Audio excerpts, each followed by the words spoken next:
Problem. শুভেন্দুকে আগে ঠিক করতে বলুন যে উনি আগে বাঙালি, উনি বেজন্মা না উনি কি? চোরের মতন ঢুকাচ্ছে, চোরের মতন ঢুকে লুটপাট করেছে। আমাদের কোটি কোটি টাকা জিনিস ছিল দোকানে, এক এক দোকানে ছিল 50,000 টাকা জিনিস, এক এক দোকানে 20,000 টাকা, এক এক দোকানে 10,000 15,000 টাকা জিনিস ছিল।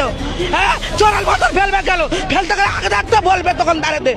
ভোট দেওয়ার বেলা মা মাসি আর ভোট যেই হয়ে গেছে, সরকার হয়ে গেছে, এখন পেটে লাথি মারছে। তাদের বাল বাচ্চাদের কি হাতে চাকু ছুরি দিয়ে দেবে এই বন্ধ? পেন দেওয়ার মতন ক্ষমতা হলো না এই সরকারের। 80 বছর হয়ে গেল এখনো কেন হকারি করতে হচ্ছে? এইটা আগে কেন্দ্রের সরকার জবাব দেবে, তো তারপরে হকার উচ্ছেদ অন্য উচ্ছেদের কাজে নামবে। গরিবের পেটে লাথি মেরে আবার উন্নয়নের বড় বড় বুলি ছাড়ছে, লজ্জা করে না? এদের এই তথাকথিত উন্নয়ন আসলে সাধারণ মানুষের কান্নার উপর দাঁড়িয়ে করা একটা চরম ভণ্ডামি।